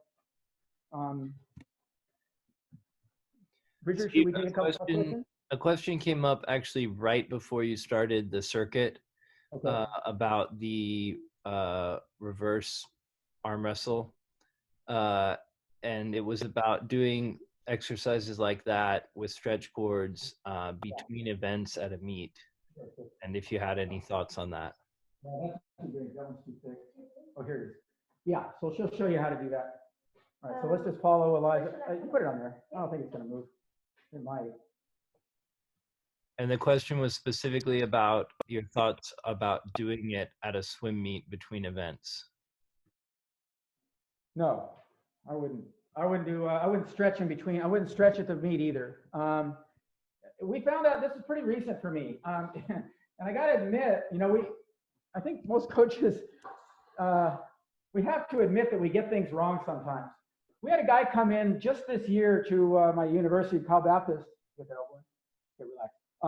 So here she is doing on a band, but you get the idea that your question is, yes, she can do it on a band. But again, what I want you to realize is that she's not getting very much resistance here, and she's getting way more resistance at the end. So she could move back farther, and then she could get more resistance at the end and just go halfway here. You guys see that? So she moved back and just got the last half of the motion. So unlike isokinetics, it's not going to adapt for her. So if she's going to get strong enough on both parts of the range of motion, she can kind of divide it in half, go a little bit out farther and get more resistance where she's stronger. And by the way, usually when you're coming in, you're way stronger when you're closer to your body and way weaker out here. So that's why a lot of people get, okay, they're working on something way out here, but they don't really get very strong on the in sweep. So we find that. And when we start to use our velocity meter, which again, we'll show you next week, start to use our velocity meter, and we'll really show you when you get into the pool, we start to see people have funny places where they're a little weaker in the stroke and they don't even know it. So, and we used like a back roller thing that you're like lay on and stuff, just cut a piece out for this. Yeah, you can use anything. Or a pool noodle. Put anything, yeah, pool noodle or whatever in there for a reverse arm wrestle. So that was for that. Bridger, was there another side of that question I forgot? Just to the point of seeing people do it at swim meets. Yeah, so here's the thing about, now, if you're needing it at the swim meet, you're probably injured. So you probably shouldn't even be thinking about it. So, but you absolutely need to be doing it all the time. So the person's point about, you're worried about overuse when they come home. I'm worried about overuse if they don't do Dryland at home. you just don't have enough time on your deck, even if you're doing an hour of Dryland, for that individual swimmer that needs that individual thing, especially ankle flexibility, where we're saying stay in it for a half an hour, stay in a flex position for a half an hour in order to gain flexibility, because your brain is not going to let go of the stretch reflex with a little bit of emotion. It's going to take a while it trusts you in order to get more flexibility. So you really need some time. We don't need to be bouncing. And no, we don't need to be fatiguing. Think about it. If you're fatiguing the balance part of your joints, you're fatiguing those at the meet or at the workout. You're fatiguing those. Those are actually weaker now when you go to pull. So your joint that's not where it should be is out here. And if you're going to get, if you ever had really bad shoulder injuries, you know, your coracoacromial ligament is popping, and if you get that popping feeling, or you get a bursa sac problem, whatever, that's all caused by the joint being in the wrong place. We want that joint to be put right back in the right place. We want him to be right in the right place in here, where that socket, let me get my hand out of the way, that socket isn't rotated inward, which is really what they normally have done. Yeah, he's really weak in that forearms there. All right, so you get the idea. We want to balance that, and if we make this weaker or more fatigued during the meet, that would be a really bad thing to do. So when you see people doing that, they don't know biomechanics, and they probably don't feel it either, right? I mean, if you get doing this, and then the other thing about stretching is stretching actually weakens you in a way, so you have to be careful. And there's ways to get around it if you've done it at the meet, but you really don't want to overstretch the meet. Just enough. Get warm. Do these things on your own, but don't be forcing yourself into a position. Now, this doesn't stretch you. This just warms up your shoulders, so I wouldn't worry about that. Does that help? Yeah, exactly. What somebody just says there, Backman, I don't know how to pronounce that. Backman B, to everyone, a little might be okay to activate, but not fatigue it. Exactly what I just said. Probably should have just said it like that, and I'd be on to the next question. All right. Okay. So we showed you on this bench. Let's show some V-ups. All right. So we're going to go to some things we haven't gone to that you can really do at home. Let's go to some V-ups. Go ahead. Oh gosh. Yep. Okay, so go over it again. Don't worry about it. All right. I don't know. Are we good? I'm doing such a lousy job of aiming this camera. I can see it all. Yeah. Okay. Maybe just put it on the floor then. Tell you what. Why don't you aim me? Or do you want to do it? Go ahead. You do it. Go ahead. Can you see it? Can they see you? Okay, let's try. Are you big enough? They can see it. Yeah. Let's try. Well, yeah, that should be good. Okay. Right, guys? Go to V up and down and up and down. Try to do both legs at the same time. Up and down. Okay. Now, flutter kick alone. Oh gosh. No, streamline. Oh. Flutter kick alone. Now do a sit up with your kick. Okay. Do you want me to do it? Yes. And down and up and down and relax. All right. Now do a let's see. Do the same thing, but do leg lifts. So go up and sit up. Barely sit up. Streamline. Barely sit up, and then leg lift. No, both legs up. Yeah, and down. So it's almost a V up, but you're going to stay up on the upper body. Upper body stays up. Go ahead. Upper body stays up. And a little more, just the last vertebrae. And now lift your legs. Ready? Go. And down. No, upper body stays up though. Keep your upper body up. Ready? Upper body stays up. Legs up. And down. And up. And down. And up. And down. Okay, relax. Okay. Now, people ask how many abs should I do? And actually, what we liked there, that she wasn't doing a full sit-up. We saw, I'm not saying sit-ups are bad. I just think that we gain momentum. We get to here and we gain momentum. We actually get a rest while we come up. And heaven forbid we do that in backstroke, right? Heaven forbid we do that in backstroke. And we actually saw that Ryan was actually starting to lose his core as he was finishing the 100 free, setting the world record. But his core was actually bending. You want to relook at that video, you can, because it's linked into the spreadsheet you just got off my site. But you'll see that, and we don't usually look for it. I can't say it enough times. When you go back to the pool, film every day. And coaches, if you're coaching, you're seeing this, don't you film. Have your swimmer film every day. So hand them the, you know, they've got an iPhone, or hand them, they've got a, I don't know if we have it in here, but we have a bunch of, you don't have to have a $400 camera to do this. Get a $100 camera. Back to Craigslist. Half our house is on Craigslist. You saw my Corvette outside, it's on Craigslist. We buy things used, but just get any kind of a waterproof camera, hand it to your swimming partner, have them go a 50, take a look at it, have them go a 50, take a look at it. That's it. If you do that once, that's more than most swimmers that come to us in college recruiting. And because the first time I film, I can tell them like, oh my God, I didn't know I did that. They went for 6 years not even knowing they did that, and things that they can fix and things that they can ask you to help with. But and the other thing is, you can't see it from the deck. Even if you're in an indoor pool, there's too much glare and you're at too weird an angle. So you need to be able to see it from front on. So we make a big deal about swimmers having their own. So big a deal that I literally invented this for my son, where I couldn't film him and me at the same time because it's too far away. We have cameras that do that better now. But this is like a selfie for the pool. You just put it on the pool deck, put this in the water, slide it down, and it holds the camera. It's called an iSwim. And you know, you can get it on our site, but you can actually, again, just do the thing where we hand it to each other. I-E-Y-E. E-Y-E, but it's also iSwim. All right, so Ben, I would have one of those in every lane. And then when they go to Dryland, they know exactly what they're doing. Now that only gets the front on view, and then you can get the side view another way. We often will have a swimmer film, go underwater, hold on to the lane line, go underwater, and film the other swimmer. They can either take it home, watch it there, or share it to you. But remember this, and this is why we talked about this before. This is why Eliza is ready for college at 11 years old. She sees us one-on-one every day. She's empowered to read her college biology books on her own every day. She goes to Coursera, takes her own classes, and then when she needs us, she has us. That's exactly the model I got from swimming. And when I was the best I was at as a coach, I was empowering my swimmers, not managing my swimmers. Questions?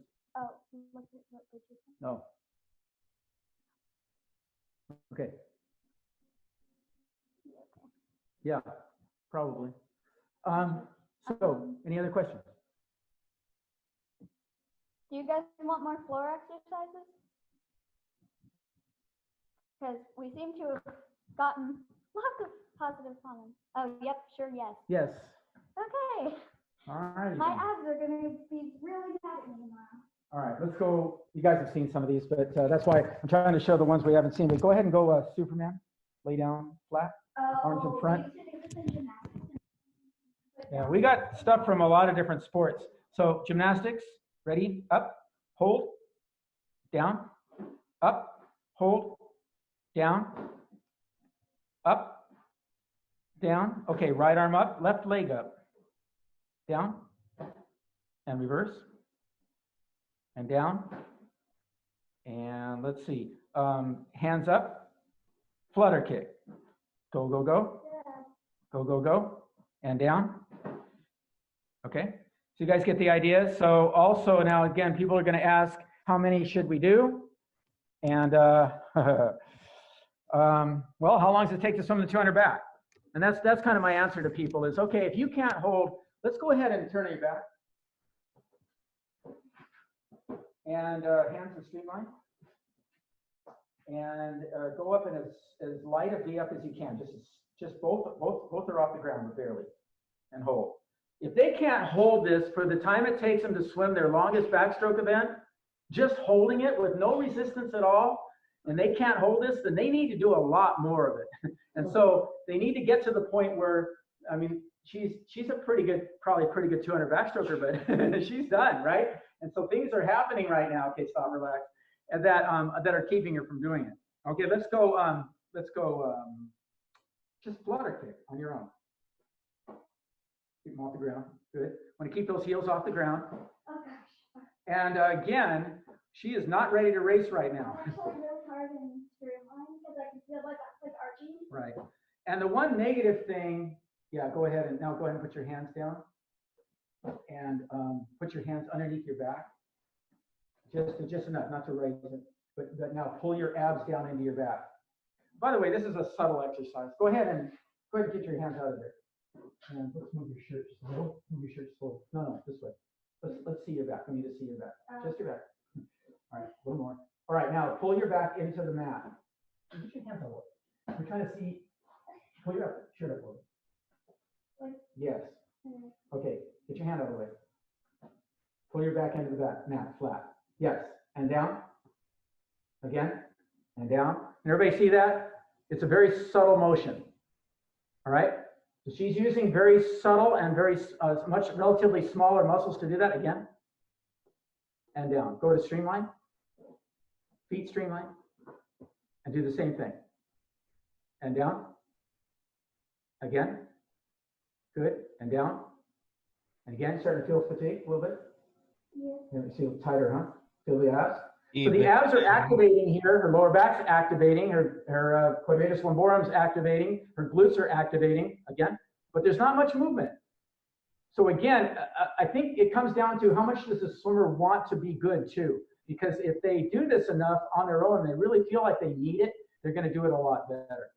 All right? May I add a comment, Steve? Sure.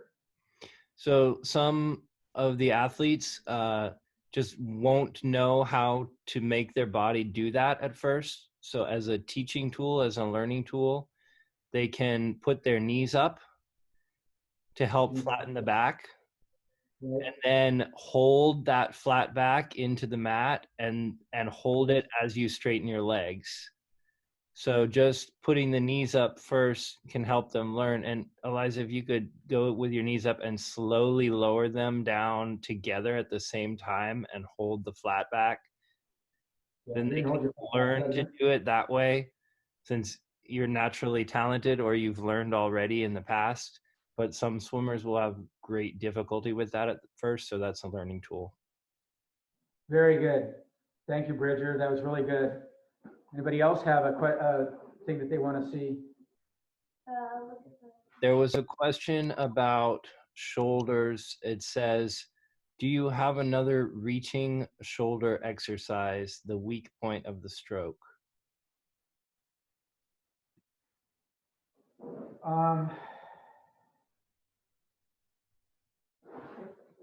Yeah, go ahead and go to the vertical. I'm gonna hand you this. Yeah. Well, I think, she can do, back to the subtlety, right, of some of these exercises. Where do you get this for? Now reach up as high as you can. And just shrug your shoulders down like this, just enough. That's it. And then back up. Okay, see how subtle it is? She's even going a little bit too much. Okay, it's just a little, just enough. Yeah. Okay, see how she's retracting her shoulder joints just a little, and then reaching as far as she can. And by the action of retracting, she's actually getting a little taller as she's doing this. So that's a good thing for you.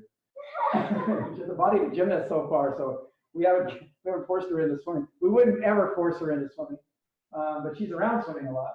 Okay, a little bit higher. Yeah, good. And I don't know, you can probably turn that artificially sideways a little bit, so I don't have to move the camera. Turn sideways. Yeah, more. Oh, wait. Yeah. And then go ahead, try again. This is artificial, but you get the idea. She's reaching up, and then she's going to here. Now, her initial movement on the backstroke here will be to bend her elbow and put it there. You go. Okay, now, one thing you didn't notice there, she's very ticklish. I'm going to grab her hard. Grab her hard. So don't think I'm wrestling too much. But she needs to rotate her shoulder in the right place where she can take this pull, right? And a lot of people, you saw it a lot during the freestyle day. We didn't actually show stroke problems in the freestyle day because we're mostly showing land. But a lot of people will put their hand in like this and then come back. And that's a real big mistake, because a lot of people you can't bend your elbow in a propulsive place here with your shoulder rotated out. So a lot of people will say high elbows, but what they really want is the medial rotation of the shoulder joint, and then she can pull. Does that make sense to everybody? And you're much stronger this way. So if you come into the water, we're talking about freestyle now, but if you come into the water here with your shoulder medially rotated on the inside, you can immediately take a very strong motion. If you've got it rotated on the outside, see, my hand can still look flat too. This is part of the problem with just thinking you can do it from the pool deck when you're coaching. Is it looks the same here as this does. This looks the same in the water. You see me rotate my shoulder? It looks the same in the water. but it isn't the same. And it's a huge difference. We had somebody at Industry Hills one time, I was filming for my 3,000 movies that I filmed on stroke. And where we cut them all up into different segments. If you're interested in that, let me know. That was called Cool Digital Videos. And we had somebody who was tapering for the junior nationals for the 800 free. And I asked the coach, who's now the head coach of the La Mirada Armada, I asked Rick, can I tell him if I see something? And I saw that one little thing. He dropped 42 seconds in the 800 free and set the junior national record. And because he said he gave me permission to do it right during taper, which I really try not to make gross improvements during taper. So that comes back down to where we are right now too, is we start Dryland now. We start Dryland at a time when we can get strong and balanced and flexible and better range of motion, better strength to the range of motion. We start that now, and really it's a great foundation for the rest of their careers. So it's actually kind of not the best of times, but we can make the best of it. Anything else, Richard? There was a question about the shoulder reaching that Eliza was just doing with the bands there, about doing that as a stretch flat against the wall. Do we have any flat walls left here? Thoughts on that? All right. Can I put the mat? No, you're going to stand up and reach. Oh, yeah. Yeah. So I'm not perfectly sure what they mean, but go ahead, sideways to the wall. Okay, yep. Yep, go sideways. Reach up. Just your right arm. Turn your hand out. No, the other way, yeah. Toward the wall, yeah. Okay, now reach. Yeah, and then down, and then reach, and then down. This is kind of the beginning of an exercise that Doc Councilman used to love. It was called vertical jump. Yeah, yeah. So she reaches as far as we can. So it's a clean weight room. It is a garage. So reaches as high as she can. We put a chalk mark up there, and then she jumps as high as she can. There's apps, right, by the way, for that. But Doc, I think Doc didn't have many things he was in error about, but he was a scientist, and so he knew that there was such thing as error. He said that when he tested people coming into the university, he said that they could jump high. If they had a really high vertical jump, they were a sprinter. And if they didn't have a high vertical jump, they were probably middle distance swimmer. I don't know what you say about Caleb Dressel, though, because he still has the American record in the 200 IM and would have the world record if he got a chance to swim it at the Olympics, I think. But anyway, I hope that helped a little. I got a little off topic, but if is that what you meant? How do you teach the proper medial position in the pool in the water? You know, actually, a lot of this has to do with your conversation with them and with what they're doing in Dryland. If they're under stress in Dryland, you know, with a band or a weight or isokinetic or something, and they're under stress in Dryland, they'll get an idea of what it feels like to be powerful in the front part of their stroke. And by the way, this little subtle motion is just great. I mean, how many people are good at this, right? Again, if you watch sideways in your pool and then take the film home, do videotape sideways, you'll see how many people are doing this or this. They're stronger with their lats. They're pushing down. It even cracks me up. There's somebody that sells force meters for the hands, which is great, except unless the force is in the wrong direction, which it often is. They feel like there's a ton of force here. And on breaststroke day, we're going to talk about the amount of force they have pushing in. And there's a ton of it. But where are they going to go? Nowhere. So they have a ton of force, but the force isn't right. What we want to do is combine that. Tell them to go into their bathroom or whatever where there's a mirror and do an exercise, or even just do the motion. Or, you know, I show it bent over a lot, and Bridget really likes coming up from here a lot, and I agree. So both of it, just feel like that. And see how I rotated my shoulder in? If I rotate my shoulder out, it just doesn't feel the same. So you're going to have to help your swimmers develop a sensitivity to it, that once they get that sensitivity, then they're going to be a lot better in the weight room and in the water. Hopefully that's a good answer for that question. Anything else, Bridget? I don't really see. No other questions at this time. All right. All right. So we showed a lot of things, but on breaststroke and butterfly day, on the horizontal access strokes, on the turn day, we're going to show you a lot more leg exercises that, of course, are a little bit easier to do against gravity. And maybe that'll be helpful to people that are looking for gravity-based exercises that are a lot easier to put together. And one of the things that I would just recommend is that although they're easier to put together and they're easier to get on video and they're easier to show and they're easier to do in a weight room, doesn't necessarily mean they're the exercises for you. Again, plyometrics coming up and down. You know, it's, again, good for starts and turns, not so good for backstroke. You know, it's just a whole different motion. But we will show all those things. I can't wait we were actually going to show you a little bit on the rowing machine here, how to adapt the rowing machine for swimming. And so we'll show you that on the butterfly day and maybe a little bit on the breaststroke day. We want to show you how to do whip kick full speed. And I might actually rebuild something I used to build and sell where you hold it, because we have isokinetics now, we stopped doing it. But it's just a bar. You can actually learn to do it yourself very easy. A 2x4. We bolted through it, put surgical tubing on it, held it against the wall, and we could do whip kick on it. The only negative was because it was surgical tubing, it snapped your legs back. And we'll show you how to do that without that, but you'll have to be a little bit careful on how to do that. I would say that too, Bridget, we haven't made this caveat. All of these exercises should be done under at least some kind of guidance. And in this Zoom kind of thing or whatever, teach your swimmers to do the ones at first that aren't as potentially dangerous, and then give them the sensitivity again for if they start to feel over fatigued to back off, if they start to feel, you know, a little creaky. Most of them aren't that dangerous. The ones coming off the ceiling, you know, if they let go of a piece of surgical tubing, if they're squirrely, I never let them in my Dryland room. They had that attitude, they just wanted to play and stuff. It can be really dangerous, and it's of course that potential on their own too at home. But most of these things under at least some parent guidance is a good thing. You might have them sign off on it. I understand USA Swimming is covering you for that, for some of that. That's a good thing. If they're not, I belong to a company called Coach Up, and let me on. Oh yeah, that's fine. Coach Up covers me for $2 million when I'm doing one-on-one lessons with people. That includes online lessons. So you might want to look at Coach Up too. I like Coach Up.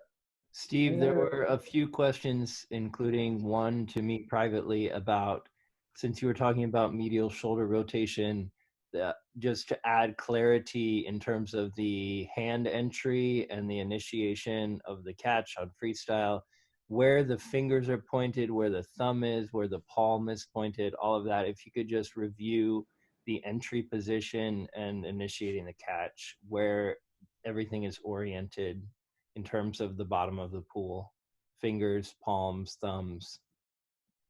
So when I video every angle I can. We have a thing called a bottoms up, and this will lock it into your head about why I do it.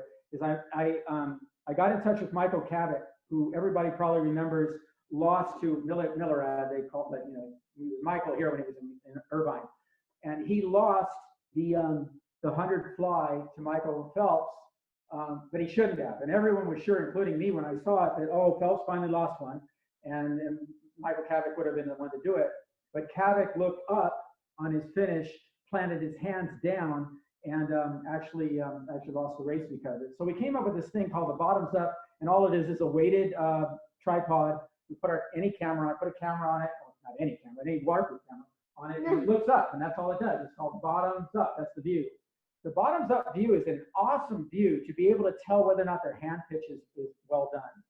The side view, so I'll just go through this. The side view is a really good place to be able to tell if they're in line, if their shoulder and their head and their hip and their calcaneus of their ankle is all in line in a place that's not going to slow them down. We always tell swimmers 2 ways to swim fast. One is get more powerful and more fit, and the other way is to have a really good and get a lot more pressure on the water and rhythm. That's all one way. And then the other way is to have a line and balance that doesn't stop you from going forward, which includes that ankle flexibility exercise. That's a long-winded way to say the hand should go into a place that's going to make you go fast. Now, if this hand is still pulling, and that's an if, some people pull, get all the way through, and then glide. Now, if you're going to glide off this hand, it better not be like this, right? Because that's going to drag you. But if you're going to sprint, I just rotated my shoulder in, did you see? Because I can see myself in the mirror, so it's like a mirror for me. And I showed you the wrong way to do it right there. Now let's rotate the shoulder in. Now it's the right way, and now I can pull right away. I can still stretch though. By turning my shoulder out, I don't get actually any more distance. I just feel like I do. turning it in, I'm the same place. I know I've measured it. So from here, if the hand is still here and it's pushing me into position, then I can hold it there. Let's say 200 and above, people tend to do this. And then I'll go into position right away. As soon as I'm done with this, I can go into position, or if I choose, I can glide. If I'm in the mile, maybe I'll glide a little bit. But again, I'm not having to go from here to here. So you notice my hand pitch can be in a million different places, but I should be able to feel it with my fingertips pointed pretty much down, certainly not out. Why would I want to, if my objective is to move toward you right now, why would my hand be out? Right? And there's no advantage to it. There's no advantage to having my shoulder rotated out like that. And sometimes when we're a little fatigued, maybe just laying it out there might be a good thing. But some people have developed a feel for the water by coming from here to here, and they feel like that's the only way they can get a good grip on the water. And they're very hard to change, especially once I get them in college. You know, they really want to have that hand there, feel that pressure. While they're doing that, I tell them, I'm swimming away from you. If I got my hand in here and I'm ready to pull, I'm going to take off on you while you're doing this funny thing. The other thing that happens is, and you see it in the legs, you wonder why their legs are crossing over. They're putting their hand in here and pressing out. Well, a good athlete is going to naturally adjust. Let me get this. Adjust with their leg. Let me do it from here. They're going to naturally adjust with their leg. I can't even, let me back up even more. With their leg. So the hand goes here. It's going to push them this way. Their leg's going to go this way, and they're going to block themselves. But in the meantime, what's making them go forward, right? And there is something. Maybe this other arm's still pulling a little bit. Why do that, though? So one-arm drills are probably a good idea to be able to do some of that. A lot of it's just getting the right feedback. If you're getting video feedback every day, you start to see you're doing that, and you can get away from it really quickly. Please don't send them to us in college after 6 years of not seeing themselves underwater. I don't think there should be one day that they don't see themselves underwater, but at least weekly. And you can build it into your sets. If you go 650s on the minute with most swimmers, let's say on the 130, 650s on the 130, they can literally pick up the video camera, hit record, replay, see it really fast, even if they could fast forward it, put it back in and be ready for the interval. They can literally see themselves 10 times in 1050s on the minute, or the 130. That's a really good, not just a warm-up set. They should actually see themselves when they're fatiguing too. So if you look really pretty, really beautiful in the, in the warm-up or one lap when you're doing a stroke lesson with me, and I send them back to you, and then they're getting tired and they're starting to drop those elbows and they're starting to press out, they're actually making themselves more tired. And that's what they have to understand is, as they're getting tired, they should actually get back to where their stroke is really good. Now let's take that into the weight room. So as they get tired, they should actually be focusing on a better motion, even if it's a slower motion, because that's still going to make them give them more endurance, even though it's a slower motion than they want. And in connection to somebody else's question about how many, do you count reps or do you count time or whatever, you want to eventually get them to where they're doing exercises in here that are relative to the time they're going to need to be able to do in the race.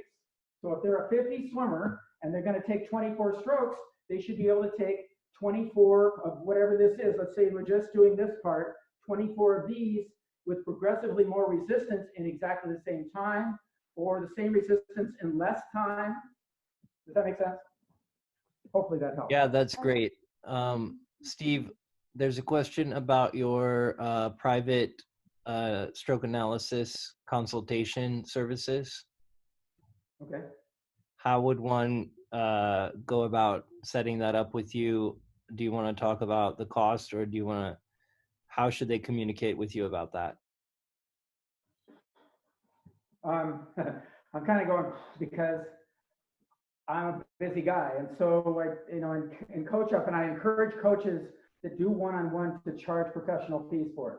So if you're a coach on here still, I charge $100 an hour. And the reason I do that isn't just the money, it's I want to make sure people are really serious. That if I tell them, go back and do these exercises, go back and sit there for a half an hour a day on your ankle flexibility. When you come back in here, we're going to test you on the protractor. For those who haven't seen the protractor, Eliza, this is a really imperative thing. I know I don't sound like I'm answering the question, but I am. Go ahead, stretch your ankle. No, go show your ankle flexibility. Yeah. Well, yeah. Yeah, go ahead.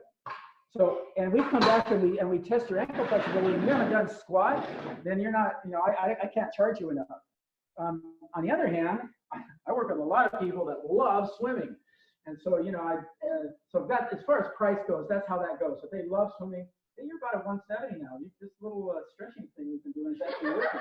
So a lot of times if you have, she started at 165 a couple of days ago, if you guys remember, but she's pointing her, so, and again, I'm going to tell you to go out and get a $1 protractor at Walmart or whatever and test your ankles. And then if you have to sit on them or whatever in between.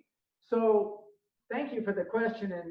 And it's not really how I make most of my, money or whatever. We design things and sell them, but yeah, we'd be happy to work with you. And how does that work? Is we try to go an hour at a time. I've got a bunch of clients right now that are going 2 hours. They go the first hour of workout, and then or some will come in here and do the Dryland room. And I hope this is a role model for a number of coaches. I don't think most head coaches, especially that are doing double practice and everything, have a lot of time for privates. But I encourage head coaches to empower people to do privates and to take privates, because literally one-on-one, think about it. If you have 30 people in the pool, you have 2 minutes each per hour if their heads aren't in the water, right? And so this is how it is in public school classrooms, general school classrooms, any group of anybody. Once you have two, you have half as much time. So I really encourage that, whether it's me or somebody else. One other thing I could do, Bridger, is some people send me videos, and we do it by that. We analyze their videos, just like you saw on the video this morning that I did with Backstroke, and we'll have you go frame by frame with your favorite swimmer, and we'll figure out what they do better than you and how you can get better on land, in flexibility, in workout, and in interacting with your coach, which I think is really cool. You interact with your coach. I mean, how many times as a coach you say, hey, you have a swimmer, this is my smart aleck answer to a lot of swimmers is, they'll look at me and they'll go, how do I look? And I go, well, I don't know, I'd change that haircut. I just give them I don't want a general question. I want to, is my shoulder immediately rotated as I enter the water? Now that question I can answer. And in fact, I might even not even been looking for it, right? Because I got 30 people. So now I'm looking for it. They make me a better coach. We're not on Instagram, right? We're on Facebook though. Yeah. What do you want to know about Instagram? They just said. Are you on Instagram is the question. Oh, no. No, I'm too old. yeah, No, Instagram is I only have so much difficult. time. We do get on the Facebook forums sometimes, on the swim coaches forums. There was a But question. competitiveswimmer.com. Just go ahead and email me. There was a question earlier about age and biological sex of the swimmer, male, female, and age appropriateness of pulling with paddles with concern about shoulder injuries. Do we have a set of, so pulling with paddles. That's a good subject for us. I'll be right back. We have a large yacht. Some people pull with paddles and other people pull with paddles. These are, we call them fast paddles. What they do is, because they're bent at front, they prevent you from, they're made for sprinters. They prevent you from reaching and gliding. We want people to hit and pull. The other great thing about this being a large paddle, and I wouldn't recommend this for a 5-year-old, I'm just saying, but about a large paddle, depending on you, we have 5 different sizes of these that go way down. So, but the good thing about it being larger than I can pull with my shoulder, I cannot pull this paddle with my shoulder. So I have to use my whole core to pull this paddle. We have some really good videos of this, where swimmers who weren't rotating, suddenly they were rotating because it was the only way they could get it through the water, and their shoulder wasn't being used. In other words, you're not using everything we talked about just being medial rotation. They were getting into medial rotation, but then they were locking. And the only way they were going to move forward was to use the whole core in summation of forces and through the kinetic chain. So the left leg was actually getting tired. We don't use pull buoys, by the way. If there was something I was going to pull out of training that's traditional for everybody, it's pull buoys. I hate them. Now, again, I'm a biomechanist. I think when the right arm goes in, the left leg ought to come down. And that's how we get a kinetic chain. When you flatten out here, first of all, you'll have less chance to get on your side and really swim the way you're supposed to swim. Second, you're all arm. You put a paddle on somebody that's already not that strong and flattened out by a pull buoy, you're asking for trouble. Now, some people do get to rotate into the full way, and those advanced performers are fine. We use them on our college swimmers. I'm not necessarily a favor of them. Can you get me a ring? So Steve, we what is invented the name this, of the first paddle you invention. showed? It's called Rangs. It's after my last name, Friederang, because we really thought Speedo or Tier somebody would knock us off, one of the fabric companies, which are made out of fabric. And what they do is they just wrap around each leg. Yeah, anything, yeah. So we wrap it around each leg. That way, the legs aren't connected to each other, and you can actually step into every stroke. Sorry, the So- large gold paddle that you're holding, what is it called? This is called a fast paddle. You'll see it on our site. You look on the paddles. And we have a number of different kinds of paddles. We have a backstroke paddle. So going to all of our. This is a small, so he would use a bigger one. We do have Yeah, bigger. typically, but we just put this around your leg like this. There's a pull buoy in the back, and then you just rotate back and Yeah, forth. you can see it gets thicker here, and there's like a spongy thing in there that floats you. So it is like pool boys, except you don't have to clench your legs. That's one way we use it. Another way we use it is around the back of the knee with a bar so that people can't bend their knees. Oh, It yeah. drive me crazy if they bend their knees and then they go vertical and they have to kick with the core and with the ankle. I didn't think I'd be talking about swimming today, Richard. But yeah, we do a lot for swimming. And again, we video underwater a lot to be able to see this stuff and to be able to see whether it's working or not. And we have found that the paddles, once we take them off, people are rotating better, they're catching better. Boy, do they feel fast after having that. It's like having, you know, a heavy baseball bat on the on-deck circle. What else, Richard? That's all at the moment. Okay. So thank you, everybody. What do you think, Bridger? Breaststroke, butterflies? Anybody have any suggestions on breaststroke or butterfly next? I think Eliza wants breaststroke. It's my favorite stroke. All right. So are we doing breaststroke or butterfly? It's totally up to you guys. So I was just breaststroke on Monday at 1. That sound good? yeah. When's a good time? Bridger? Yeah. Yep, sounds good. 1 hour. 1 hour time, that's Pacific Daylight Time. And if anybody has any specific questions, also remember you can go to our website, competitiveswimmer.com, and click on the download. And Bridger, you want to talk about your website? Swimshare.clubassistant.com. It's changed. So we'll send out all the links on the chat right here as we've been sending during the talk. Awesome. All right. See you later. All right, bye. Thanks, everybody. God bless you. Stay safe.